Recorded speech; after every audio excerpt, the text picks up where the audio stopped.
Evolved, your home for Halo. Welcome to Build with Blox, the show centered around the micro action figures and brick-based construction sets of the Halo universe. As you can see, I'm Colin Perkins, and I'm here with the legendary Simon Key, aka The Domain. It is a real pleasure to be here, Colin. Thank you very much. And this is the first time you've ever done a video format of the podcast. Yeah, it's a very, very new thing. I've really enjoyed setting up this little display. We got a lot of nice trinkets on the table. Yeah, we in person hasn't been a thing for Builds with Blox, so now this is the first one. But we thought we wanted to catch you before you leave because you are now in my backyard, the Twin Cities of Minnesota. Just by happening chance. That's right. And it's apparently the hotbed of Mega Construx creators. It does seem to be. We've got Strandy42, we've got Matty Crafts, Bovey's here. Thomas Bovey and Daniel Bovey, Missouri Armory. We got a lot of people here. Yeah, we got lots of stuff going on. Almost enough people to make a Blox Fest. Ooh, teaser. But anyway, we wanted to, before you leave back to England, which you've talked to about, and by the time this airs, you probably will be back there.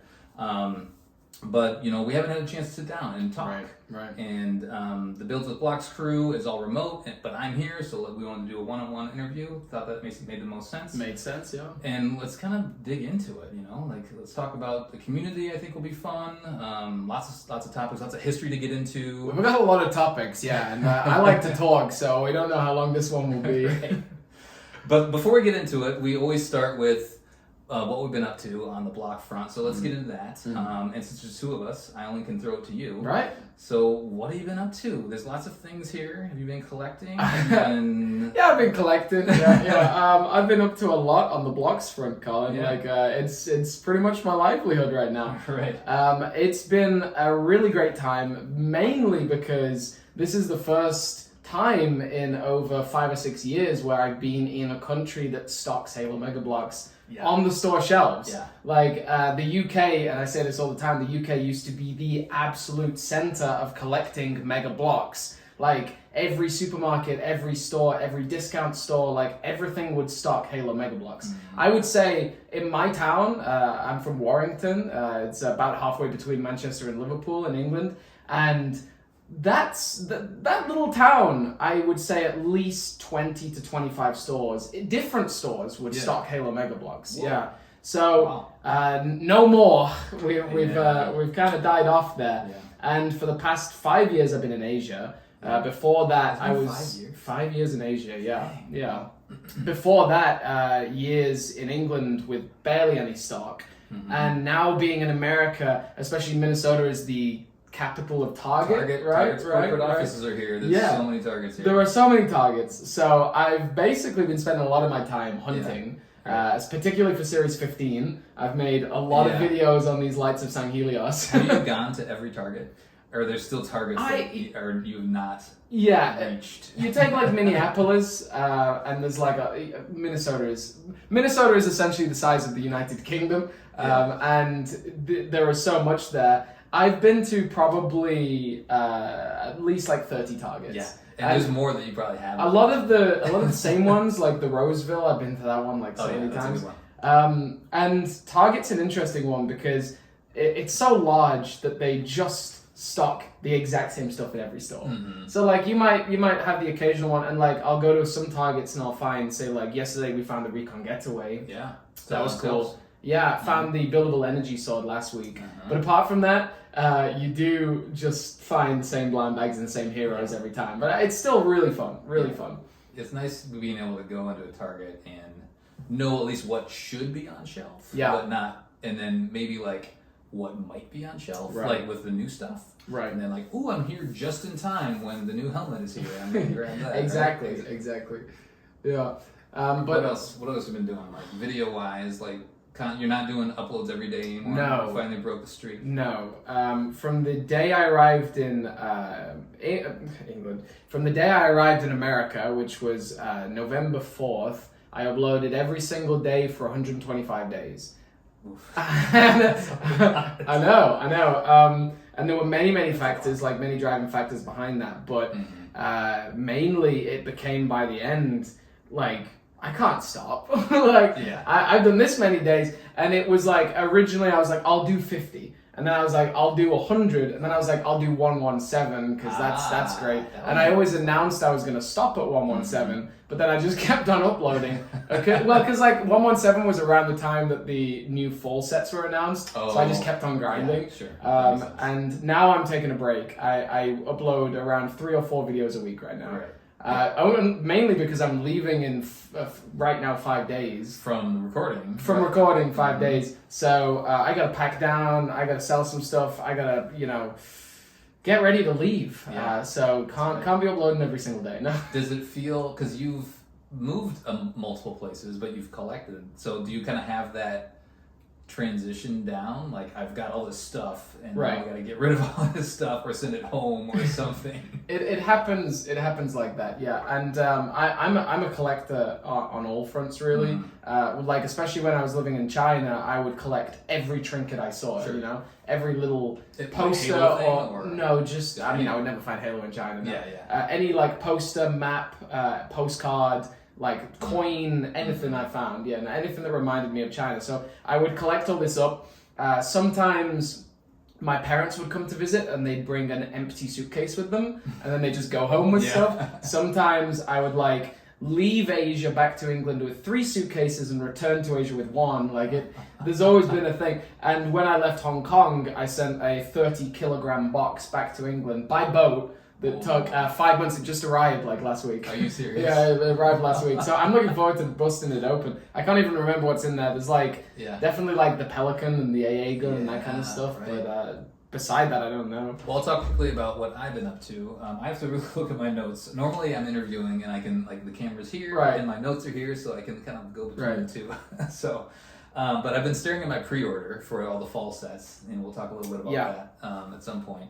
But excited for all those to finally come out, so anxiously awaiting those. Now, did you pre-order from Deep Discount? Yes, I was going to mention that. Fingers crossed that is a legit website. It's a big conversation topic right now. I found out a very interesting thing about Deep Discount the other day. Okay.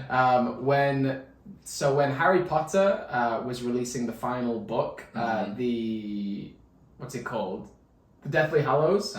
When they were releasing the last book, there was like a big review embargo trying to stop anyone from spoiling the end of the book, because there were a lot of people that on forums like to just spoil the ending and just post or email random people just spoiling the ending. So everyone was like, we got to keep this under lock. And turns out deepdiscount.com shipped out the Deathly Hallows a week early. Oh, no. And that was the reason that so many people had the ending spoiled on forums. Oh, no. Yeah, and then somebody with the copy of the book, this is apparently a true story, someone with a copy of the book that got it a week early on deepdiscount.com, then hacked into the Harry Potter forums and sent an email with all the spoilers to everyone listed on the forums. That's just mean. I know, but from Deep Discount. So I'm going to get my stuff early then, apparently. So it's great. I'll be the first one to have it. But no, I don't know where I stand with Deep Discount yet. I think they're treading on thin water, because if I learn that they're in any way fraudulent, I'm gonna bury them. For sure. Because I canceled my pre-orders because I went onto their customer service 3 times and they were just like, well, if it's not shipped, it's not shipped. You can cancel if you want. Yeah. I'm like, well, I'm probably going to cancel then. Yeah. We'll see. I've heard okay things, but I've also heard these stories too. So I've heard good and bad, yeah. We'll see what happens. So I've done a little hunting. So these days I don't hunt much, especially with the pandemic. I only go to one Target these days. Every once in a while I go to the Roseville one, but then there's one right by me, the Midway Target. So that's kind of my main target. So stay away from that Target. But nothing today on my way over. I didn't find it. I was looking for any new stuff. Obviously not out yet. But the George Jazzwares is apparently out there somewhere. It's in Target. I think so. Or somebody might have found it in Target. So, and then just any of the new Jazzwares, the 3.75s, those have been fun to collect. And then I can't find the Universe Halo Universe blind bags anywhere. They came out. They literally just came out. One box. And I think it was December. Because it was while I was in Chanhassen, so it must have been December, and I remember I came across one box. I bought all the brutes, thinking to myself, "Oh, they'll be back in stock." Yeah, for sure. And then the next day I was like, "You know what? What if they're not?" So I went and I bought the rest of the box. and never saw it again. No. Never saw it again. That was like in and out. Yeah. I mean, hopefully they'll restock eventually. And I don't think they will at this point. I think it's done. I mean, they have to announce the next blind bag set too. We haven't seen that. I would imagine maybe sometime this summer. So. Yeah, because the Universe Series 1 was still meant to be spring, but... Right, because Infinite Series 3 was fall, but I went to... So yesterday I went with Strandy42 on Instagram, went to a load of different targets, 5 different targets around the south, and there were a couple of targets that had a fresh box of Series 3 blind bags, like a fresh box. Okay. So I'm like... Which one is it? Maybe a soul with like they're on a ship and all that sort of stuff. Maybe. Last thing I just want to mention is I've been deep into board gaming these days. So I've been tinkering because these things are great little miniatures, yes, right? They are. For board, there's a lot of board games that use miniatures. So I've been kind of like tinkering. Maybe there's a way to do it. And there's some other communities that have messed around with it. Ooh, yeah. There's Halo Ground Command, which is an official game. There was the Halo strategy game, yes. official game. So Halo's kind of... and then there was the action clicks and the hero click stuff. Yes, so those all exist and those are official. But I think it would be fun to come up with something. And I know some people have been going down that rabbit hole too. It kind of comes up every once in a while. So I'm just, trying my hand at that sort of thing. Did so you ever get Ground Command? I didn't. I bought the space one. I'm forgetting the name of it. Fleet Command. Yeah, maybe. Fleet. Yeah. Fleet Battle. Fleet Battles. Yes. So I bought that, and but I just wasn't into tabletop gaming. Yeah. But I thought maybe this would be my entry level. But then you had to put everything together, and I had young kids, and I didn't have anybody to play with, and all that stuff. So I kind of tucked it away, and then Spartan Games ended up folding, and they did. Unfortunately, their customer service was 10 out of 10. Like, they made a Facebook group, and they would message everybody back. Fun fact, they came to Blox Fest. They were a British company, so they were at Blox Fest 2016. They had a stall, and sold a lot of boxes there, so they gave me one. But yeah, I was the same. I built and painted like a few of the UNSC frigates, and then I just it's like 100 hours. It's a dedicated hobby. Yeah, it is. Yeah, and there's a community out there on Facebook and Discord that is keeping that game alive, which I think is awesome. Yeah, but it's like I haven't quite gotten there yet. So I'm starting with like a bunch of other stuff, like basic gaming. But they had miniatures. Like wargaming is a huge thing, like a big hobby. So. Maybe I'll get to it eventually, but I would love to be able to use this stuff when I got young kids, and we fun to kind of be able to play with them in that manner outside of just kind of smashing them together, which is also fun. Right, exactly. Cool. Well, let's get into the main topic, which is just like talking to Simon, and we haven't had this conversation yet. No, I mean we've been doing some talking. Yeah, we've hung out like a few times. We never stop talking. You know what I mean? Like. Every time I come away from hanging out with Colin, I'm like, I didn't scratch the surface of 100 things I wanted to talk about. And that's a quick little tangent. That's what I really love about this community, finding people who you can relatably talk about these things that you might not be able to talk about normally. I met a guy about 2 weeks ago. He listed 8 Halo Universe blind bags on Facebook Marketplace, and he listed that they were 4 grunts and 4 elites, and I think it was maybe it was $30. So I was like, oh, I'll take that. And then I messaged him, and he was like, oh, I've been watching your videos for a few years. Do you have any of the Brute? That's the only one I'm missing. And I was like, yeah. And he was like, I'll knock $10 off if you bring the Brute. There you go. So you went and picked those up. Yeah, but we met at a coffee shop, and he literally just unloaded, you know where you feel like you just can't speak to anyone about this stuff, and then suddenly he was in a room with someone who relates on every level to what he enjoys as a hobby. So we just chatted back and forth, so we're the same thing, 100%. It's easy when you find both he and I have gotten to know each other pretty well. And he's local. So once you find that person, and he's like, oh, I can just nerd out, and that would not be judged by everybody. Really can, yeah. It's very good. All right, well, so let's go back. Let's talk about some history stuff, I think, and we'll run through some fun topics here. We'll focus on some community questions or community focused topics as well, because that's a big part of who you are and what your kind of charge is.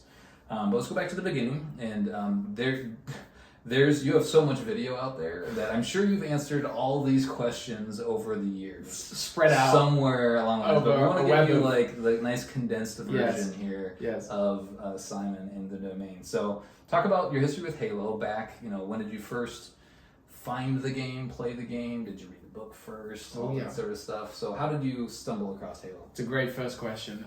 So I came across Halo in a pretty strange way, honestly.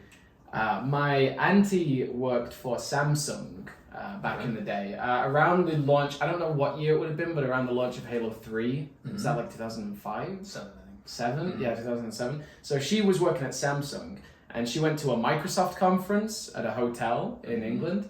And at the end of the conference, there were goodie bags that were put outside each of the doors of the people who attended at the hotel. And in the goodie bag was one of those like Robo Raptors or something, and like loads of like, you know, that kind of era gadgets, and a demo copy of Halo 3 and Forza Motorsports, both on Xbox 360.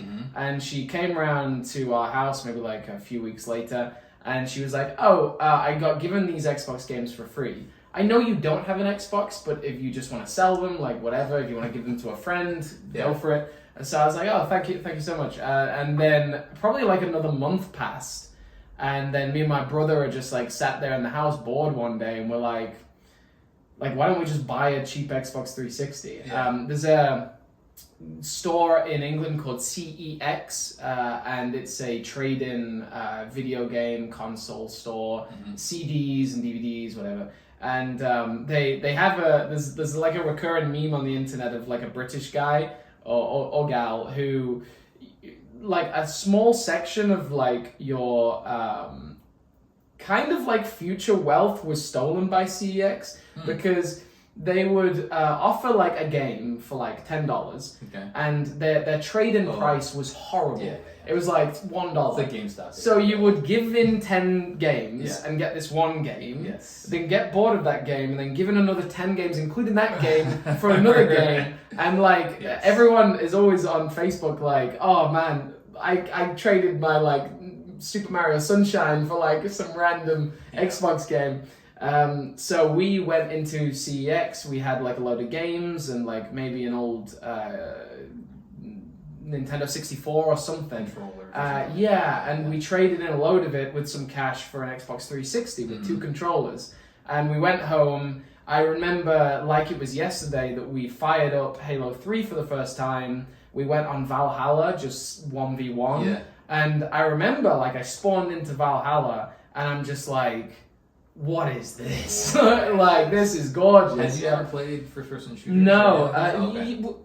Maybe like the original Call of Duties, like World at War, definitely. But not like a sandbox, like open. No, and definitely like nothing on the cartoon style, nothing with humor, nothing with like that beautiful sort of like colorful, simplistic graphics, like nothing like that. So Halo 3 changed a lot, and I was hooked from the first moment. You know what I mean? Like, definitely. That's awesome. So there's that, and then so Halo history, right? And then obviously more Halo to come.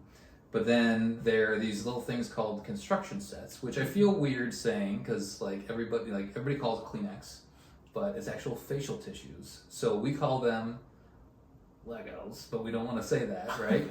Wait, we're not allowed to say Lego? No, we can't. I'm just saying the generic term. Lego is the superior brand. Whoa! Cut that. I mean that in no way, shape, or form.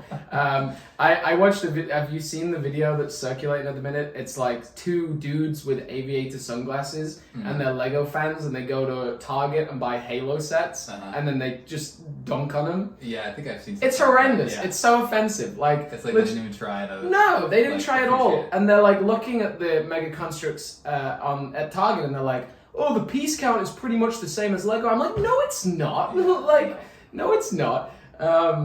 Anyway, So talk about like toys and construction sets, Legos back in the day. Like, what was your history with that? With Lego, so my mom had a pretty large, still does have a very large Lego collection. Your mom? Yeah. Okay. She and my grandma really enjoyed it. So and she gatekeeps this Lego.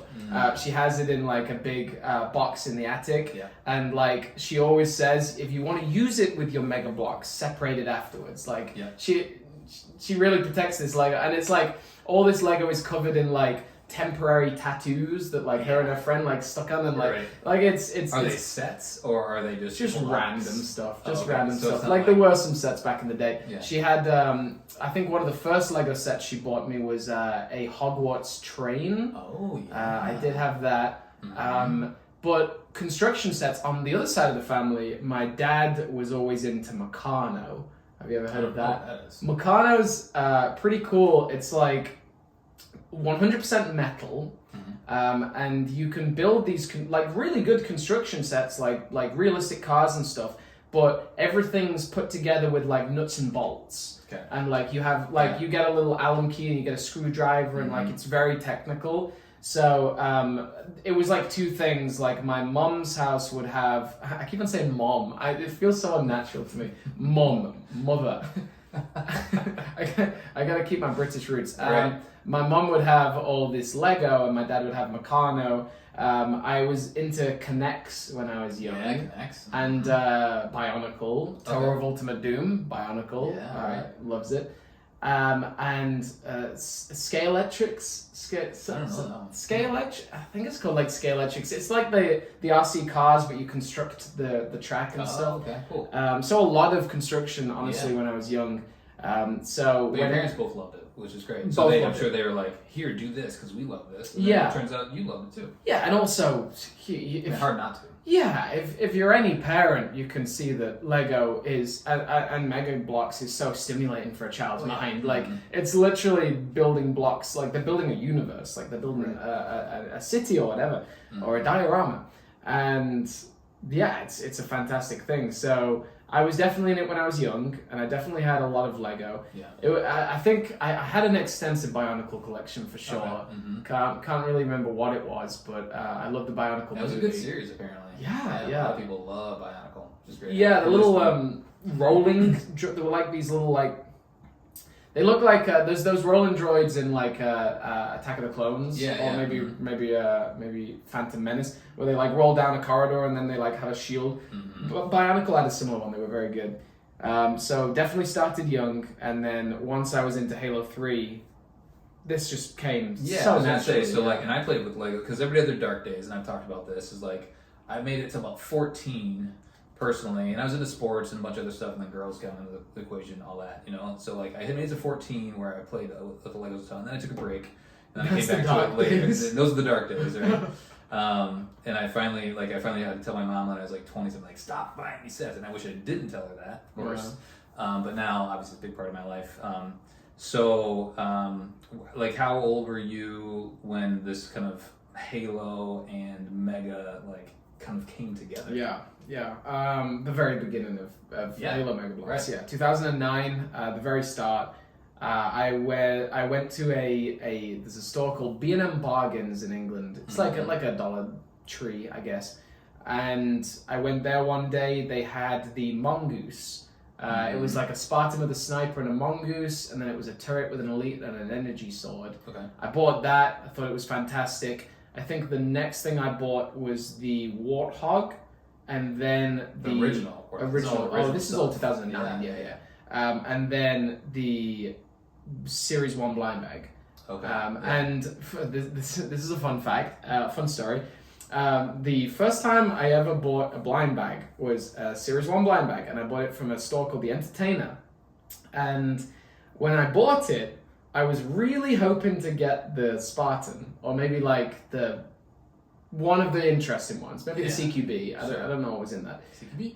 I think CQB was Series 2, but I wanted to get something really cool, and I got the AC Spartan. And I was like, I don't want a gummy figure. And I was young, I was a kid, I don't recommend this at all, but we're being truthful here. I walked around the corner, and then I took half of his leg off, and then I went back to the store and said, this is missing half of a leg. And they traded it for another figure. So I gave away a Series 1 Active Camo Spartan because I was like, I don't want a see-through one. I want one of the cool guys. Right. Which, I mean, I guess makes sense, right? Like, Yeah. It is now one of the most expensive blind bag figures. You say who was the smart one. Right, exactly.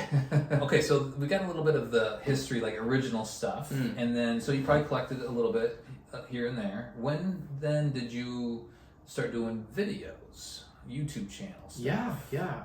I think, and I'm gonna have to go back and like date check this stuff because it is vague. But I think it was pretty much straight away. It was. Yeah, maybe like a few months into making videos. Were you doing videos already at the time about just other stuff? Because YouTube existed, obviously. Yes, I've made many different videos. I've made a few different YouTube channels. Some are deleted, some are still there. I'll give everyone this one. Never mentioned this on any of my videos before. There is a Minecraft Let's Play YouTube channel called The SS Minecraft.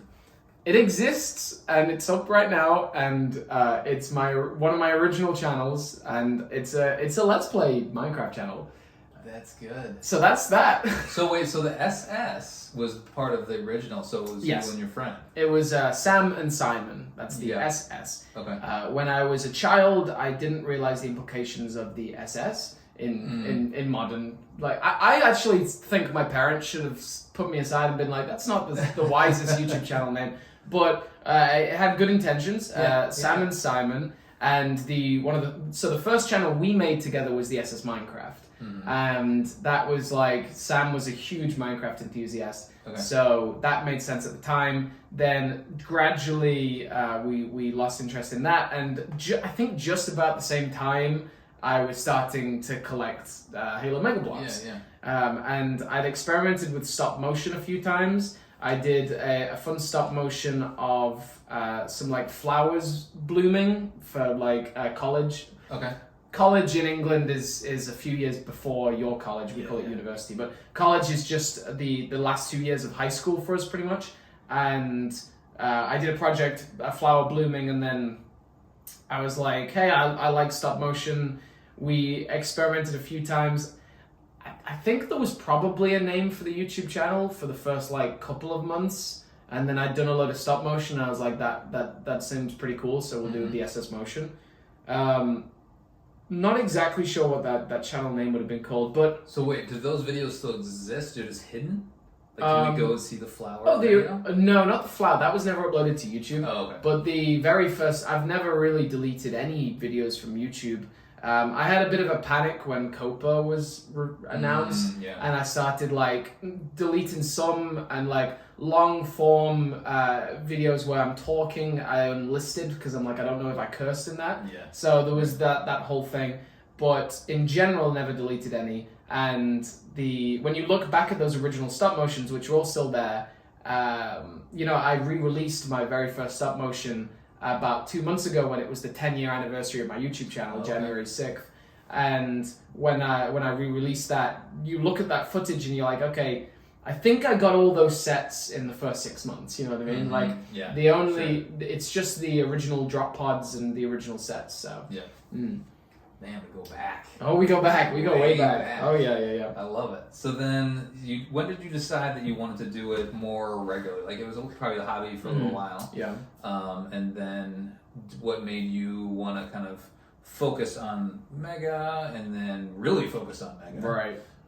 Because I've looked back at some of your older videos, and like, there's some big numbers back there. Yeah. And like, you had some fun haul videos way back in the day. Yeah. When you're still trying to figure out like, what's interesting, what's fun, right? Yeah, and funnily, like a lot of those haul videos, they were not big viewed videos at the time. Sure. There was a massive time between like pretty much 2015 to about 2019 where there were really no Mega Construx YouTube channels, like really at all. Like people like Tower of Ultimate Doom, consistent throughout, like good job, man. Like but people like Demarcation Media, Mega Gabby, yourself have only like come forward at least with Mega Construx in the last few years, and the domain, the SS Motion rebranding as the domain and relaunching in 2020. I had a good 4 years where I uploaded very little to the SS Motion, the domain,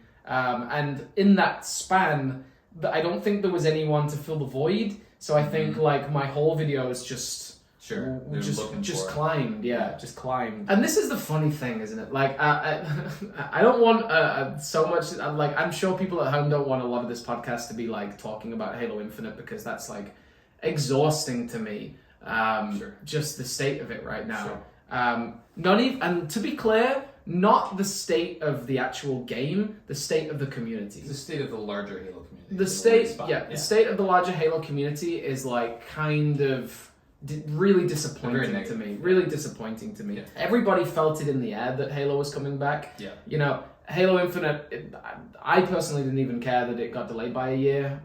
It was just the right move. Mm-hmm. And I was saying to you before, when you played the Mission Pelican down and you compare it to the E3 footage, you're like, what even happened here? Like, it's gorgeous. Like, what a year can do. I do want to talk a little bit more about the domain. Oh, so you made the name change. Domain is obvious. There's Halo ties a domain. Was there anything else on the table? Like, did you, when you were kicking around ideas, was it just like the domain was it? It took a while. It took a while. We definitely wanted to change the name, and I wanted it to be associated with Halo for sure.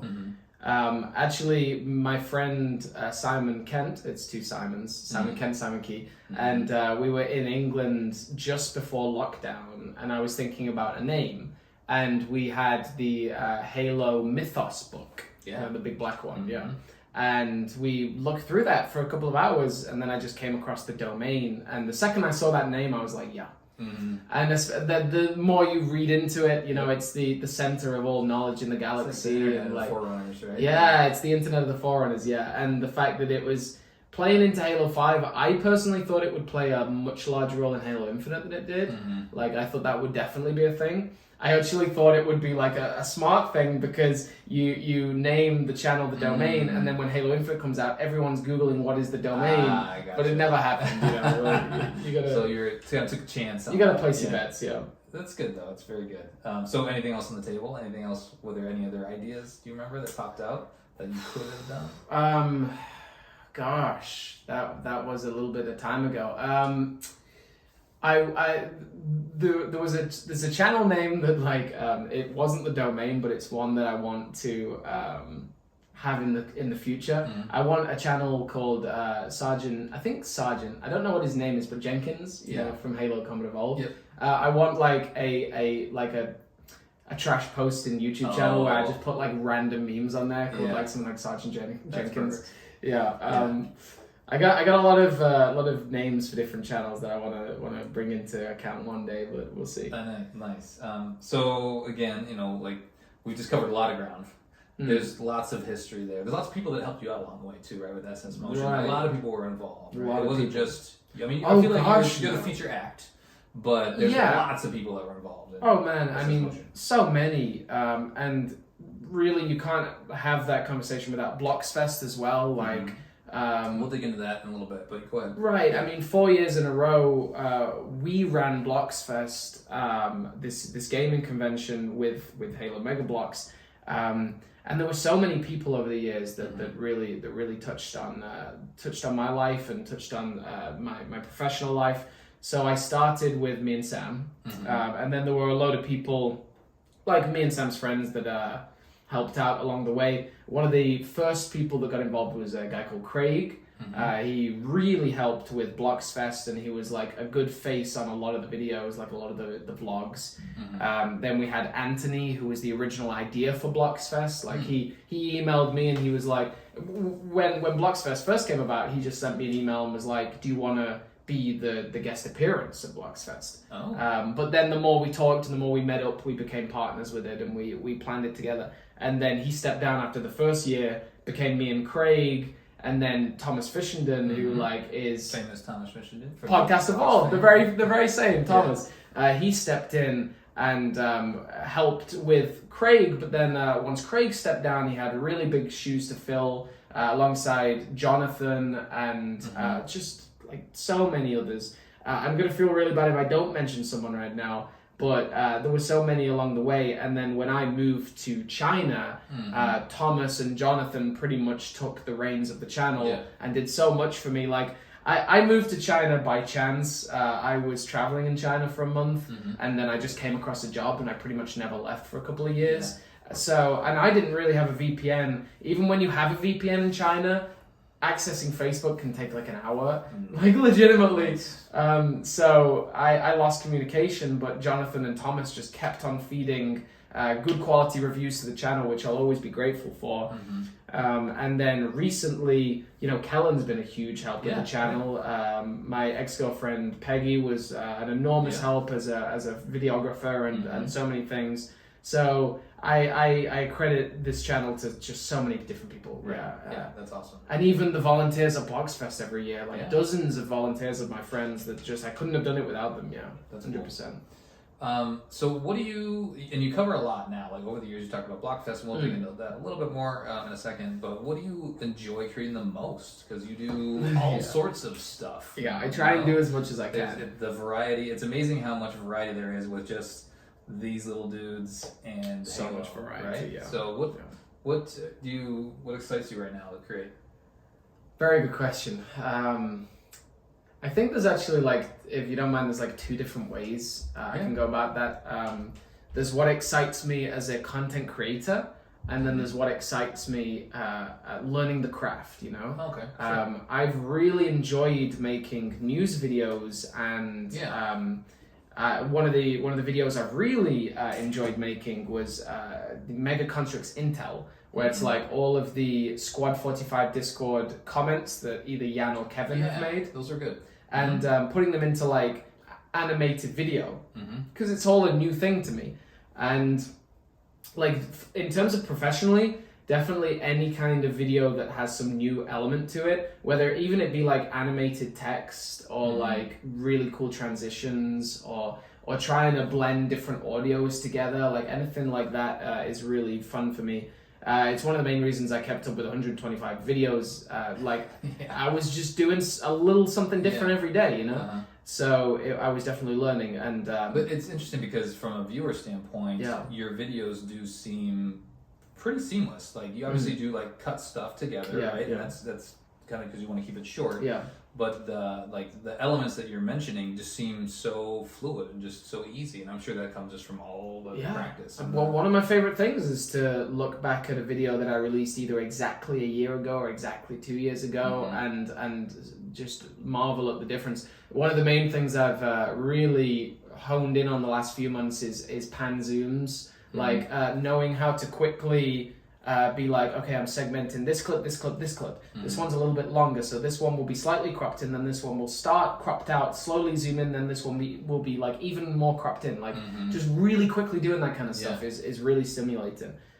So improving my craft is fun, but in terms of what videos I enjoy making, definitely the hunt videos.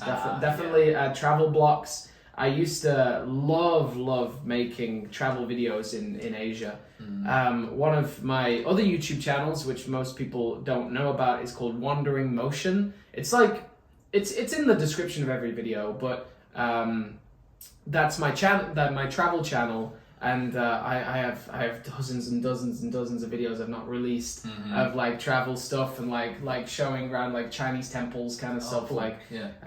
Don't have the time to edit them at the minute, but definitely any kind of travel video. I really enjoy.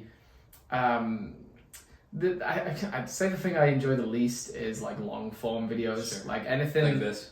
Yeah, I mean, whoever edits these, Matt Salvador or Thomas Fisher, did a good job. Like long form videos, I lose motivation pretty quickly. Sure. And that's also the thing about like uploading 125 videos straight. You cannot focus on long videos. Yeah, right. Like any video that is more than 30 minutes in footage, I can't edit in one day. Yeah. So like big projects just pushed and pushed back. I have a video series I filmed in Hong Kong, and the first episode is an hour and a half of footage, and it shows in detail with a macro lens every single Halo hero I own. And then there are 8 episodes after that, where in each episode I unbox 3 new Halo heroes and add them to the collection. And that is about, legitimately about 400, maybe 500 gigabytes worth of footage. And it's just not been edited. And it's taken up like half one of my hard drives. Because like the long form stuff I struggle with. Well, and that's part of like So your channel is the domain, Yeah. and it's Simon featured on the domain. Other people are featured as well, right? Yes. Especially now, right? Yeah. Again, we talked about collaborative effort previously, but I think something that gets lost in a lot of the YouTube channels from the viewing standpoint is that the person on the camera is usually the person that's doing the editing also. Yes. And it's a lot of work. It's a lot of work. A lot of time. It's a lot of work. Yeah. Yeah. And you're learning, you're on front of a computer for a good chunk of the day, learning all the, you're learning the editing software and perfecting your craft and being meticulous and not letting things go, and you have to go back and delete stuff and all that sort of stuff. So there's a lot to it. There is a lot to it, and when you see it like a basic review, you're like, oh, it's just one Right. camera, Yeah, like it right. can't be that long. No, it's at least like 5 hours. Yeah, Like, so I haven't done a video editing, but I've done a couple reviews, and even just doing the footage and writing the script and all that, and taking the pictures of what I did, and then I send it over to Tom, and then Tom spends hours on that thing after I've spent a couple hours on it. So it's a big effort to pull everything together. It is a big effort, and you always get to the point where you're like, oh, I'm done. And then you realize you have to watch over the footage to make sure there's no errors, and then uploading with the title, description, end card, do all the metadata, all that stuff, all the tags, the thumbnail, to add like at least 15 minutes on the thumbnail. Yeah.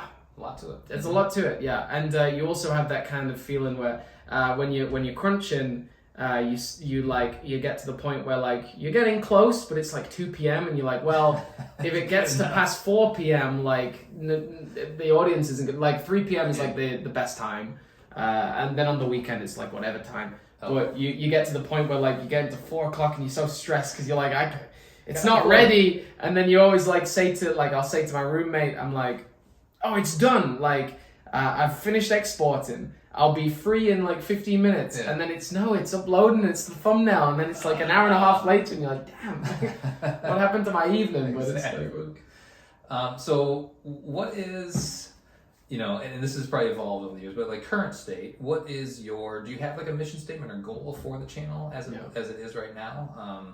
Is there something you think about every time you're creating a video, or something that you're trying to communicate, just kind of with the domain? kind of all the time, absolutely, My mission statement is evolving as the days go on. My mission statement evolved. Mission debrief evolved. There you go. No, it's changing all the time, and I try my very best to not get carried away with the future, with thinking, well, you could have 1 million subs in a couple of years. Like you just can't do that. So I try and take it logically, step by step, and at the minute, my basic aim is to help people, really, and it seems funny, but like genuinely, I would not keep going with this channel if I didn't know it was helping people. Mostly, like kind of mentally, like if you're a kid that's struggling and you know that every single day or like every couple of days the domain will upload a video that you like know, and you have a community, and like upholding things like the Discord and the Facebook, which like the Facebook I do a lot of work on, but the Discord I totally give all the credit to the Rookie and Gavin and DYL and like all those amazing people that keep the Discord going. But seeing those communities and like knowing that if I stopped, those communities would stop is the driving force. It's a lot of pressure. It can be pressure, but it's also like motivation, like 100%. And that's the thing with anything with YouTube. You can look at YouTube as either motivational or intimidating at all times. Like every statistic. And YouTube has like crazy amount of statistics on YouTube Studio, crazy amount. And you can get obsessed with those. And in January of 2021 was when I first went full-time not full-time, but like part-time in Hong Kong with YouTube, and there was a lot of pressure, and I became obsessed with the statistics. So that can be great when you have a really good week, particularly when there's news or when you get like a trending like blind bag video. it's just going up, and that gets me so motivated. Yeah. But then the second it goes down, that day, I'm tapped out. Yeah. So I don't pay attention to any of those graphs at all anymore. You've learned from that experience. Oh yeah, I don't pay attention to those graphs. Mm-hmm. I don't think there's any point in my YouTube career where those graphs would be beneficial. Because like even when I'm about to click on them, I feel like there's that an anxiety. slight anxiety and panic that like, what if it's a dip? What if nobody wants this one? Yeah, and there's a lot of that with YouTube. Now I just focus on the subscriber gain, ad revenue, views, and just the base numbers. That's good enough for me. But in terms of like a mission statement, I actually have a lot with YouTube, and it's really a step by step that I don't talk about much. But the domain is the foundation. The domain will always be my pride and joy, my hobby, my safe space, and it will always be a community. Like as long as I am able, there will always be a domain community because like it is important to kids. Once the domain has a footing and I have the ability to branch out, then I want a plethora of other YouTube channels talking about gaming, talking about life. I want a specific YouTube channel talking about mental health and understanding YouTube, understanding the internet, trying to stay safe. I want a lot of things with YouTube, or just like whatever platform I'm on. I want to be a safe, trustworthy profile, personality that like kids can relate to and kids can go for advice. That's great. Yeah. A little bit of a deep answer there. No, I love it. No, that's good. I mean, but it shows that there's more to the domain. Obviously, the YouTube is the vehicle for it. Yeah. You have more interest than just these guys and Mega, and there's more aspirations potentially down the road. Right? There are, and I take negative YouTube comments pretty personally, like in terms of like growth, and when the fall 2022 sets were announced, there was like a couple of people like by the end when I'd done all these videos, they were like, man, you're just like clickbait. And I'm like, I don't see that, and I don't appreciate it. You have to, like, here's the thing: if you're a YouTuber, you have got to please the algorithm, right? And that's unfortunate. In order to be seen and continue to be, I don't know, maintained. Yeah, I mean, I have so many issues with YouTube. The amount of ads that are shown on YouTube versus how much YouTube creators get paid, it's absurd.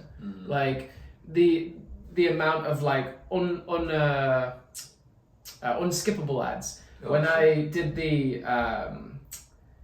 announcement of the winners of the Christmas Toymation Fest, when I did that announcement video, I uploaded it, I checked it, there were no copyright strikes, so I released it. And then about half an hour later, I got a copyright strike on 10 seconds of audio.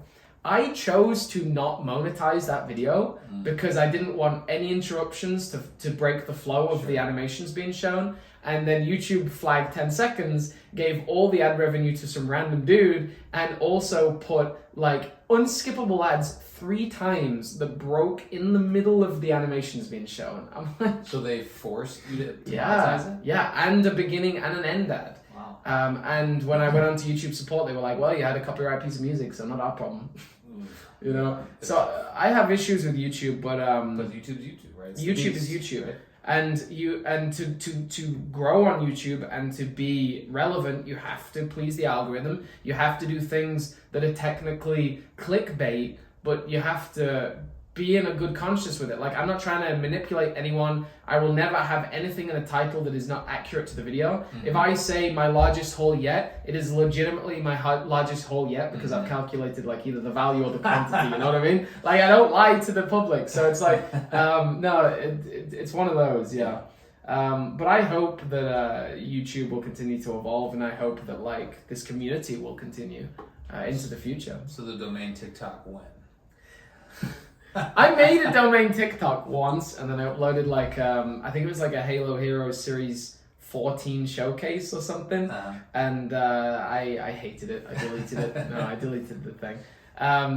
TikTok is like, but then it's like, which side do you want to be on? It's like, yes, TikTok is corrosive to children's minds. Like it's not good. Yeah. But at the same time, it's like, do you want to be on there being a positive influence? I don't know. Yeah. I don't know. It's hard. One more question before we shift gears to kind of community history stuff. Yeah. So you've talked a lot about current mission statement and things like that. So do you recall, because that, like, I guess, well, it's part of the previous, Blox Fest stuff. Yeah. Like, what kind of motivated you to keep going back in the day? You've learned a lot, and so, I love what you said about kind of helping people and all the other interests that you have in. But originally there was some drive, right? Were you as focused on those numbers that you said not to focus on then? Was it more just a creative outlet for you and experimentation and growing and all that sort of stuff? Good question, yeah. Back in the day, there were no YouTube analytics like there are today, so it was more straightforward. Pretty much just like views, really. And the views were pretty good back in the day. Stop motion was the main driving force. I really love stop motion. And Mega themselves ran a stop motion competition with 5 different categories. One was adventure and one was comedy. I entered both of those. The adventure was the Grand Adventure, which is like my most viewed video now. I'm sure everyone's seen the thumbnail with the Master Chief playing the piano to the pink aerosol.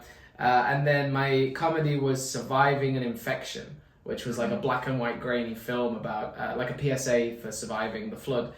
And that motivated me at the time. And then pretty much straight after that was Blox Fest. And then running into my university, like YouTube definitely helped with tuition. And so like it was just gradual. And I kind of just, I go all in with everything, you know what I mean? Like if I'm interested in something, I just go all in. So I was always just like, this is good for now.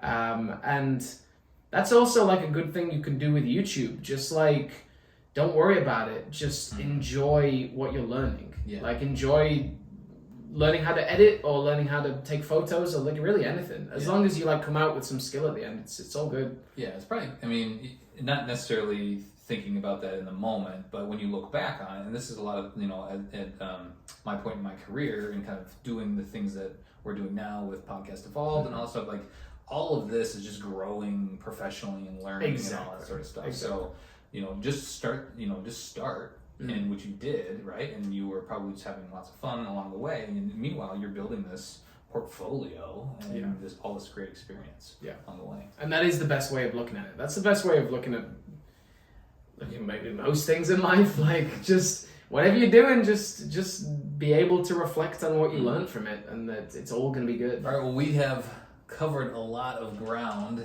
history stuff, current stuff, but I do want to go back. Okay. Again, we've talked about, mentioned Blox Fest a little bit. So your involvement in the community, a lot of your focus has been, getting other people involved and focused on community events and things like that. And I think a lot of that started with Blox Fest, and you gave us a little history about that.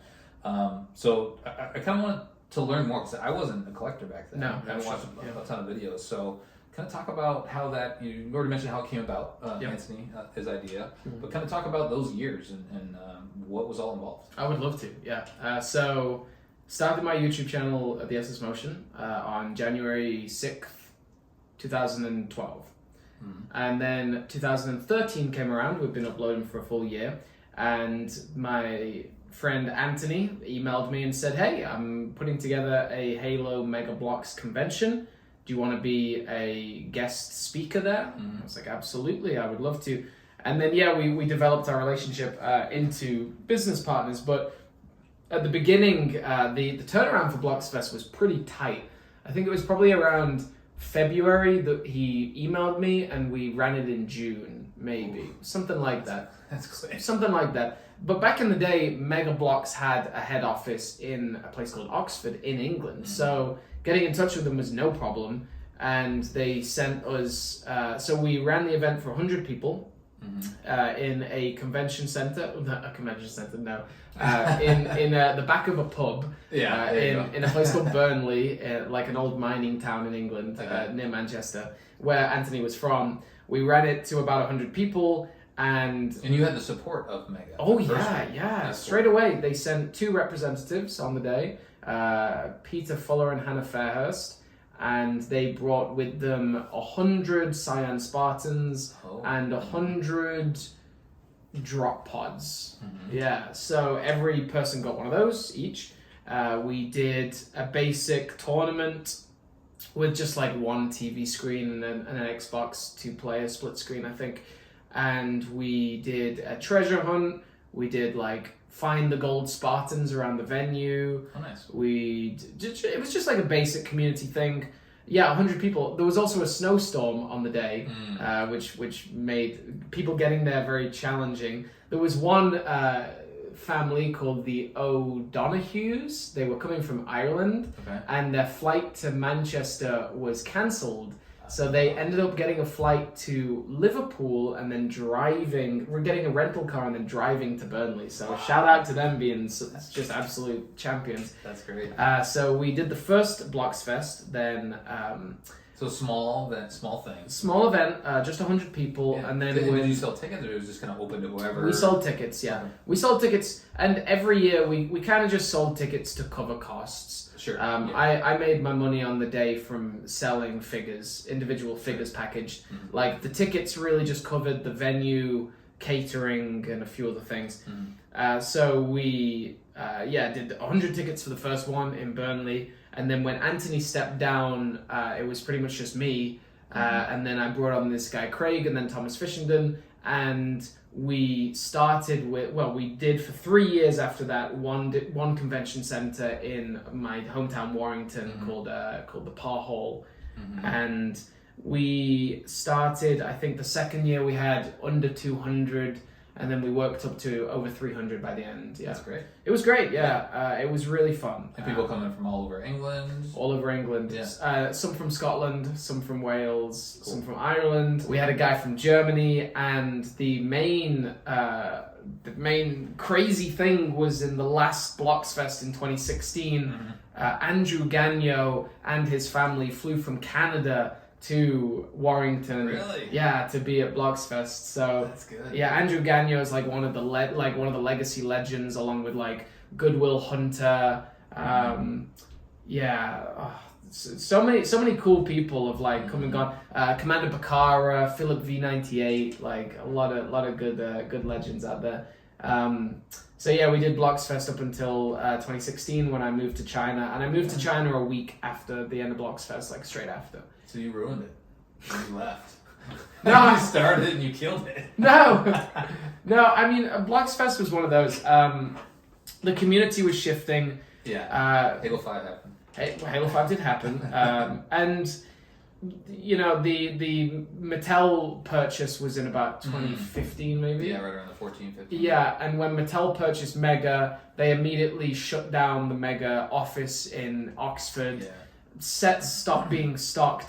By the final Blox Fest in 2016, it was really difficult to even get the stock for the event. So I knew it was like coming to an end. Certainly coming to an end in like the way I had planned it originally. I will be doing many more Blox Fests in the future in some capacity. I know we've talked about some kind of Minnesota event, maybe Chicago event, and then when I eventually settle in England, I will be doing community meetups as much as possible. Like I love it. Like it's a fantastic day. I don't really think I have to sit down during Blox Fest. Like I legitimately, like most people would say, like, oh, Simon, did you even enjoy the event? I'm like, same with like Thomas Fishenden and Sam, like they're just running rampant. Yeah, like it's like a wedding reception. You're just like talking to everybody and enjoying the events that you have. Yeah, exactly. Yeah, that's great. That's cool. Yeah, I think, and to your point earlier, is once you find other people that are into the thing, then it's just so good. It's just so good. Sit back and you're like, let's just hang out with a bunch of figures and talk about them and build and exactly all that sort of stuff. And one of my good friends, Jonathan, who has been again such a key contributor in the domain, the SS Motion, uploading while I was in China, and also Blox Fest. Every time I meet up with him when I go home, we just he'll bring around a box of stuff that he has to trade from last year. I got some stuff, and we'll just sit there and just chat about Halo Mega Blox for days. It's so nice to be able to connect to people. And you would think from the surface, you know, you bring someone new into the hobby, like you bring a girlfriend into the hobby, and they're like, yeah, I mean, like, how many of these are there really? Like, come on, like, they don't look that good, and I'm like, no, but really, when you really look at it though, yeah.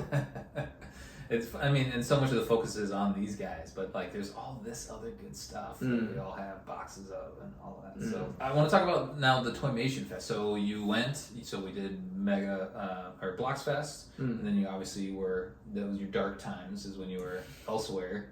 That's my dark times, right, in China, came back, you know, reinvigorated the channel, rebranded, and then the Toymation stuff. So it's like another big community event that you that you put together. So that originally came from I mentioned earlier, I entered 2 videos into the official Mega Construx Toymation Fest. Yeah, right. And then I was like, well, what do we do in the downtime? I really like animations. Let's make a Christmas Toymation Fest, which Mega have provided the prizes for many times.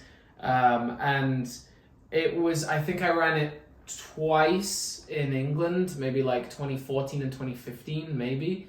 And then, the dark times in China, I didn't do it. But then I got back to England. I did the Christmas Toymation Fest of 2020 and then 2021. 2021 was wild. It was a big long video. Man, I put weeks into that competition. How many entries was that? I don't even know at this point. I couldn't even give you a guess. Maybe my mind has just blocked it out at this point. Hundreds, right? Hundreds, and of such good quality. And decided the winners doing the live stream to watch all of them. I think it was 4 hours we were watching all of them. Me and some like really dedicated people like Tour of Ultimate Doom and Zach. Like really just like watching over every single one, and I will be doing it again this year, but very different. The first thing is I don't think there'll be any prizes this year. Okay. Because like prizes just like it sets too high of an expectation, and when I'm looking at the live comments while like the announcement of the winners, there's so many kids like disappointed that they didn't win, and I'm like, I don't want there to be a material value behind this competition. I want it to just be like... We talked about your video, and there's all this other stuff, and it's a community right, thing, right. And like maybe if Mega comes and like provides some prizes, we might talk on it. But like trying to say, like when we were sat down as judges and we're like, okay, we narrowed it down to about like 25, and then we have to get it down to 6 winners. And I'm like, it's just not fair. Like they're all so good. So... maybe there won't be official prizes this year. It'll more just be like a community celebration. I think that might be a better way of doing it. But even just like the emails, man, like hundreds and hundreds of emails. I can't tell you how many kids just sent an email saying, "This is my entry," and there's no attachment. And I immediately email and I'm like, "Hi, there's no attachment." Don't get back to me. And then the animation competition finishes and I get an email from their parents saying, "Hi, my kid's animation wasn't shown." And I'm like, I emailed you like twice, like saying, yeah, it's rough. That's what it is. That happens at any age though. Like in my job, I'm like, see the attachment, and there was no attachment. So I think I'll mistake, but that's rough. That's hard. I think I'll have a website with like an official submission. Like you have to upload it and then submit. But we'll see. I mean, we're already a quarter of the way through the year, so I mean... you got to start taking entries soon. Because I delayed the winner announcement by a month, so people could submit for longer because of so many reasons. By the end of January, I make the announcement video of the winners, and I'm like, I'll see you in 10 months, 9 months maybe, when the announcement of this year comes. I like passed out after I finished that animation competition. I was like, I am so done. And then to get the final video, YouTube flagged. I'm like, come on. I know. Killer. But it was a really fantastic competition, and there were so many like Sassy Crocodiles entries, like Dank Motion Studios, Ghosts in Glass was the winner. Like, so good. Crazy story. Especially coming from a stop motion background. Right? Yeah. So talk a little about that. We didn't dig into that at all. Do you still do stop motion at all? I mean, you probably don't have time for it now because you're editing all these other videos. I would love to. But talk about kind of your history of doing some stop motion stuff too. Anytime you see a travel video on the domain, there'll be a time lapse, and that's about as far as I can go. But I love time lapses. Like I love anything with like photo manipulation, but just can't. I don't have the time. Yeah. I don't have the time. And well, you're focusing elsewhere, and you're giving your platform to other people to focus on or to showcase their work. Yeah, and I have a video camera, not a photography camera. Like very different kinds of camera. And I don't have the lighting for it. And like, I mean, I would really love to. One of my core ambitions, one of my big projects, I would love if this won't happen with the domain, but if I get the domain, several of the YouTube channels that make way more money than the domain, and then I have like a tangible budget, I would love to pay a professional animator to make a full like Halo stop motion series. Like cool. I would love to either get someone like Sassy Crocodile and like pay him a wage to like make a full series following like a lot of the characters that I like have had for many years. Sure. My personal like ODST Avery is like the mascot of my channel. Spartan 737 is like an old stop motion series I made. I think this year I'm debating it. I want to, like the Christmas Toymation Fest this year, I was considering making, I think the theme might be this universe that I made like back in the day, like one of my original stop motion series was called the Chronicles of Spartan 737. And I might say to the community, my top prize goes to the best animation like with this Spartan. But then people would have to customize the Spartan. I don't know how it would work, but like, you know. I like that. Yeah. So what other community events have been, I guess, you've been involved with or are out there? Yeah. You know, I'm obviously aware of the things that you've done. What other cool things come to mind? Yeah, so many things. I don't have time for it, but I really enjoy making history videos. I would love to make concise lore videos about Halo Mega Blox, the history of each year. I think the person who's done the best job is Toe of Ultimate Doom and yourself. Like you like to take, say, like a topic like we do like the top best sets of Flood or something like that, and you do a really good job with that. Toe of Ultimate Doom does a good job like going through year by year set releases. My problem is the sheer amount of research that has to go into it is it's annoying because there's not a really good source of truth. But there should be. There really needs to be a concise encyclopedia of every single Mega Blox release. Because I want to make videos like every ODST. Like I wanted to make a video about every single ODST that's ever released when the Hive Exterminator was announced.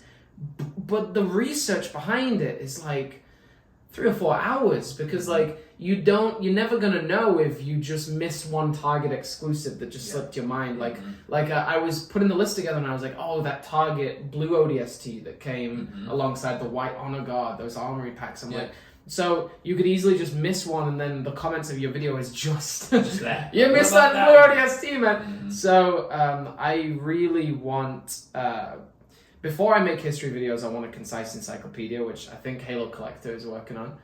But community projects, I think, so going back to that, myself and Toe of Ultimate Doom started an Every Blind Bag series, which I really love. Cool. We need to do episode 3. I've enjoyed Demarcation Media's multiplayer Spartan showdown video where he takes all the Halo heroes that are just based on multiplayer Spartan armor cores or armor configurations, coatings, and then does a showdown. I've really enjoyed Mega Gabby's dioramas based on things like The Great Schism. A lot of what Mega's been doing recently, the MCX fan vote on Podcast Evolve was awesome. Like the recent MCX fan vote was really great. I've come to terms with the fact that the Warden didn't win. We were both Team Warden. We were both Team Warden. I made peace with it. That Halo 5 Cortana will never be. I know. Well, you look at, I mentioned this in a few of my videos, the original fan vote was at PAX. No, not Halo Fest, which was the 10-year anniversary of Halo. Halo Fest had a vote on a signature build between the Spirit Dropship, a Forerunner structure, and the countdown, the saber. The saber won, but then the Forerunner structure eventually became Cauldron Clash, and the Spirit eventually became the Spirit Dropship. So any MCX fan vote can eventually be made into a set. Yeah, I don't know if you follow Shere Khan Industries. Yeah, he's currently got the Zulu project, which is a massive Halo Wars 2 diorama with lights and sounds from brickstuff.com. I also love like any custom creating projects that are happening. I mean, G Customs Creations is like insane, like absolutely outrageous. Another podcast crew member. Any of the Instagrammers that like keep up that toy photography scene or the custom scene. We've got Sticky Grenade is another Instagrammer that I've just come into contact with. He's fantastic. There's just so many arms to the community. And even like people are holding down that Reddit every day. Right. The Squad 45 Discord is fantastic. We've got like community members like Noble Six Originals. We've got my friend Sacred Studios is currently working on a video. I submitted all of like my questions all of like my answers to him the other day. He's doing like a history of the Mega Construx community. Oh, cool. I should put you both in touch. A lot of really fantastic projects from like all corners. Even the Facebook groups, like there's so many great customs, so many great realistic photography going on. Keep uploading and stuff like that, and that's one of the cool things about the community. There's lots of things to do with the plastic and the cool figures, and there's lots of different approaches and content you can create. And that's with the Builds with Blox crew, like I'm just kind of a guy. And then we have Tom, who does amazing photography, and we have Matt that does amazing stop motion. We have Gabe who does amazing customs. You kind of have that's the trilogy, really. Yeah, right, exactly. The customs, the photography, and the stop motion. That's the holy trilogy. Yeah, and then I'm just the guy. So, but there's so much stuff. People can do all those things in different forms. Yes, they can. Yeah. And there's always so many ways to express your own creativity with these creative products, which has been famous. There really is. And then you talk about like the 3D printing game, like there's so many doing that right now. Like even just like really detailed pop and swaps and green stuff molding and man, there are so many arms to it. That's why I love it. Like, and when you talk about my videos, like I can't settle on one topic. I'm like, I'll just make all sorts of videos, like all sorts. And then you have the dioramas. I mean, we haven't even mentioned Brickman 117 yet. Like, we haven't, I know. Yeah, what happened there? That's actually very true. I don't know what happened there. No, Brickman 117 just made a comeback and is doing really well. I loved his Flood, Traxxas Tower? Yeah, Mark. Cool. Yeah, I mean... Just giving a little inspiration to the team. Yeah, and we all know that his Phantom towers above Megas, but then again, his Phantom had no budget. A million pieces. His Phantom had no budget. But no, his Phantom, his Ultimate Pelican, his Ultimate Mac Cannon, like, that guy is, like, a league above everyone else. I really hope I can see him in England. Like, he's another British lad, so... Yeah, there's a lot, and there's other creators that create that big, giant stuff. So yeah, again, lots of ways to express yourself. All of our love with Halo with the plastic, which is great. What advice do you give? So someone that's watching this that is wanting to express themselves to do either maybe they want to do TikTok or some way, they want to show their work, share their work out on the web. And they want to get noticed and get feedback and just kind of be part of the community from a creative standpoint. What advice would you give somebody? I'm really glad you asked that, This is coming from someone who's done YouTube for 10 years, right? And I just last week uploaded my 1,000th video. That's great. So I got some experience and I got some knowledge to share. And like the main thing I can say after all that time, and I've gone through so much, do it for yourself. Like if you're uploading photography to Instagram, if you're making stop motion on YouTube, if you're uploading funny Halo TikToks, do it for yourself. Do it for your own progression. Do it for the fact that you can find a community. Do it for the fact that you can find a voice. Don't do it for the money. Don't do it for the views. It'll crush your soul. Like it does, and it's not healthy.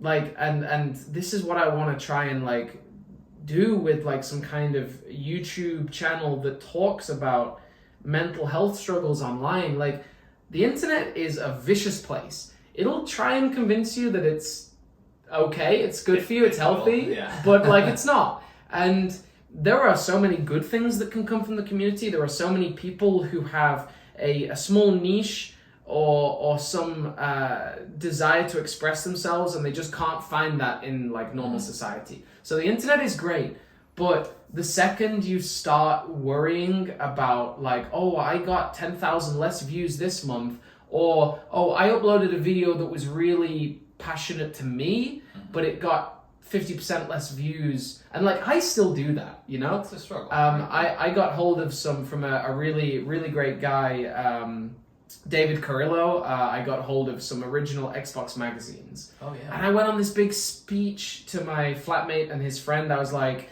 I'm gonna be some kind of like documenter online of like these old magazines. Like this is phenomenal. And I recorded for about an hour going through in detail every one of these magazines, about 12 of them, and I uploaded the video and it got 800 views. And it like, you know, because you're like, not used why to it. though? 800 is Like, good for some people, but you're not used to it. Okay, so it was like it was a portion of what you were used to expecting, right? It was about 30-40% less than I was expecting. And I also like when you work on a project for a long time, your mind starts to get excited about the possibility. Yeah. Ooh, people are gonna love You this. always have that slight moment in your mind that you and like when I restarted the domain, and then I moved to Hong Kong, and when you upload in Hong Kong to get like we're about 12 hours ahead in Hong Kong, so when you upload, you want to upload at about like midnight to hit that like 12 o'clock in America. That's like pretty much what you can do, or maybe like 2 a.m. to hit that 2 p.m. in America. And that's the best time. Pretty much the best, for views and growth, and you go to bed, and then you wake up in the morning and you check the views, and that little bit of your brain is like, what if it's just like 100K? Yeah, you know what I mean? Because it always could be. Right. It always could be. So it every time it's not, it like it wears away at you, and it shouldn't. Yeah. It's like you should just know that what you uploaded, you were you were proud of the quality. Right.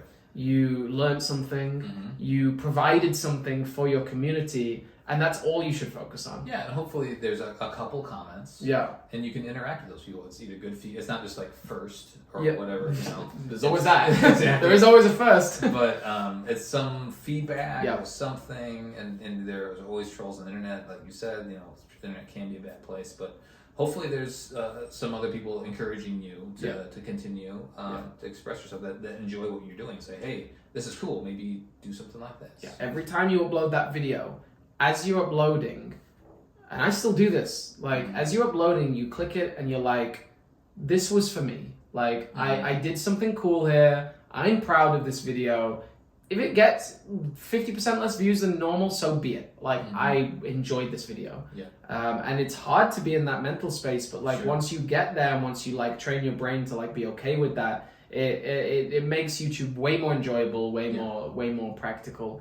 And like there is so much good to say about these videos. Like when you upload, like you bring that community back together every day. Like I thoroughly enjoy it. So don't beat yourself up if the views aren't what you want. Yeah. Like honestly, like you're also building a portfolio, right? So and I've seen a lot of people grow, you know, from when they first showed like a little snippet of a stop motion to like all of a sudden they're doing a full entire 100%. Video, you know, a minute or two, whatever. Be proud of that growth. So be proud of that growth, and you know, if it's something that you want to do professionally, like you have this channel that you can show off to people. Say, hey, these are things that you can be proud of, and you can continue getting better, and just be proud of that versus focusing on those numbers. That's exactly what you should be doing. Yeah, exactly what you should be doing. Well, that's good advice. Thank you for sharing that. And like you said, 10 years of experience, nothing to, you know, nothing to shake a stick at. You know, it's a good time. 1,000 videos. That's quite a few videos. It's more than 5. And I'm sure you've been up and down the roller coaster, and so you're at a good spot now. Like from a mental health, which is a big thing these days, right? I mean, it's always been a big thing, but it's a focus. It's a recognized thing, and all that sort of stuff. So for your own mental health, just focus on your personal growth and the things that you're passionate about. And, you know, if some video takes off, then that's great, right? Maybe that's some direction that you can continue to follow. Who knows? Yeah. So I want to focus on, or ask a couple more things. So back to the community. What are you excited for? What would you want to see the community? So things maybe that you have ideas of, or maybe some ideas for other people that they could take it like near term. This year. What would you love to see the community do this year? And then I'll just throw it out there like long term. So much. So much. Yeah. So much. I think this is a really big year for Mega and for the community. We're going to see more problems. I don't think things like supply chain issues are going to go away anytime soon. Real life stuff. Yeah. There are going to be some problems. But what I want to see from the community, and this is talking about Mega and Halo, positivity. Yeah. Like just same as YouTube. Enjoy what you're passionate about. There's no point being here if you're just feeling down about something. Like. Yeah, and we wrote back around to like what we were talking about at the beginning. Like, I don't want to be negative about the Halo community because it's a wonderful space, and like that's what we've been talking about for the last hour, right? The Halo community is wonderful. The Mega Construx community is wonderful. What you need to focus on, what the community needs to focus on, is the good. Yeah. Like Halo Infinite came out in December, and it's probably the best campaign we've ever got. Right. It's probably the best polished multiplayer we've ever got. It's lacking a little bit in content. Sure. But like 343 weren't in the same office for 2 years. You know what I mean? Like they were working from home. So like community in Halo and Mega Construx, the message on YouTube, it's all about just being positive in your space. Like protect your community. Like we've how seen. do you want to represent yourself online? That's the other thing. True. And it's for you, your face is on all your videos. Yeah. Same for the Builds with Blox crew and a lot of people on there. But there's a lot of people that kind of hide behind the icon, and then it's a lot easier to be harsh and critical and things like that. Very, very easy to be harsh. I mean, that's Twitter all over. Right. Like, very easy to just be harsh and then just walk away from it, clean your hands. I genuinely believe in, like, you can, like, post some negative comment. If you do it on Twitter, it might only get one like. But you don't realize that, like, there might be 80 people that saw that. Reading it, yeah. And then, like, yeah, they go and have a normal day, but, like, they take that little, like, a breadcrumb of negativity away. Mm-hmm. Like, even the past 5 months, I will never dunk on Halo Infinite. When you compare it to, like, Halo 5, I will never dunk on that game. Yeah. Mm-hmm. Like, Halo Infinite is, like, a 10 out of 10 flawless game to me. Like, yeah, there might be some weapons that need a bit of tweaking, but it's like the core game it's a great is Halo unbelievable. Yeah, It's the best Halo experience we've got, like, in our generation, right? You just have to hold on to that positivity. Like, unfortunately, in, like, modern society, especially with things like TikTok, we have a short attention span. We want more and more content constantly. We move on. People are asleep at the wheel that, like, the Halo Infinite campaign was just insane. Mm-hmm. And then they're immediately like, when's the DLC coming? And it's like, yeah, but this was so good. Like, they must have took so, like, even when we were walking through a canyon. No, we were at the excavation site the other day, and we're like fighting the Banished, but like we're like, look at that ravine. Yeah. Like it's gorgeous. The Halo community and the MCX community, like, be positive, and there will be some challenges that are faced over the next year. The Arbiter's Quest, Gungoose Gambit, Falcon Sweep should have come out by now, and we're gonna see scalpers. We're going to see low stock in some places. Europe is going to have poor distribution. Mega has gone through so many problems in the last few years. Halo Infinite being delayed by a year, Mattel closing, sort of laying off a lot of staff during COVID, Toys R Us closing down, even the Mattel merger closing, like, some European distribution centers with Mega. It's been a difficult time. And the reception of Halo 4 and 5 as well, and MCC at launch. Like, it's not helped Mega's brand. But you have to look at these things, and you're like, what am I going to do? Especially when, like, a lot of the time with these big businesses, investors are the main, like driving force. Mm-hmm. So, it goes back to, like, distribution problems with Mega. Maybe some quality control issues with Jazzware because they can't even get to the factories to, like, inspect the products because of COVID. Right. You look at, like, the Halo TV show, not being canon and, like, being a bit off the grid, and then you look at Halo Infinite having, like, lackluster amount of content. All those things, it's like, you can do two things. You can either drive home positivity, and the more positive you are, the more investors, brand managers, like everyone see, like especially Mattel, who owns so many IPs, so many different things. If they see Mega positively making this trend, like if the Halo TV show managers and like Paramount Plus see the Halo TV show doing well, like if Halo Infinite just continues to get positive praise or like tries to get positive praise, all of these things will just lead to more investment, more money, more content. More Halo. Like, Which more is Halo. what we want at the end of the day. If we get the Halo TV show cancelled, there'll never be another one again. Yeah. But if we get it funded and we support it for now, there'll be more canonical TV shows. There'll be like Halo Legends or anime or like whatever. People, I don't know, hasn't been mentioned is like, let's say the Silver Timeline exists for 5-6 years. Then maybe they decide to come out with a canonical show of some sort. Like that people are short-sighted on a lot of negativity. Yeah. So like just try, and I know it's hard in life, but like just try to take everything in its stride and look at the positives and like look at everything the MCX community has done over the last year, all the progress that people like Jan and Kevin have made with the MCX community, like bringing like the conversation to the table of like release dates and prototypes and like set designs, like everything, like budgeting, like. Well, they're embracing, I feel like, the community more so recently than they have in the past for whatever reason, and I think that they're valuing what we have to say. We've talked about more YouTube channels and all that sort of stuff. So they're out there seeing, and the companies are listening. 343 is listening, Mega's listening. They're seeing, monitoring what people are saying. They're watching this video, monitoring everything. Right, exactly. So I think the more involved people can be, or if you want to create your own community event of some sort, your own Blox Fest, your own Toymation, do that. Do it, yeah. Go out and do it. If you have a great idea, do it. People participate. A YouTube channel in Mexico called El Bloc del Turbo. They've done their own Mega Construx convention the last 2 years, and it's been going really well. Right. So you can do any of this on your own.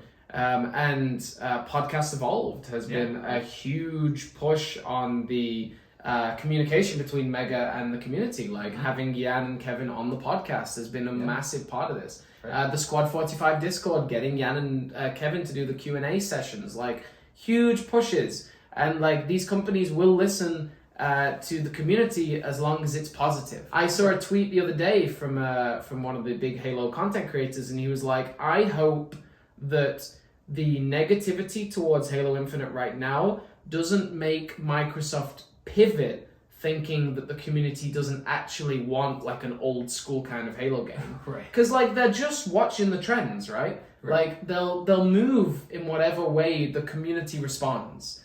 And if we respond there's positively, a voice that the community has on social media, but then there's also the real numbers that we don't see. The downloads, the player counts, the dollar signs. Also. So they're also looking at that. I'm sure they are. But our voice on social media is a big part of that equation.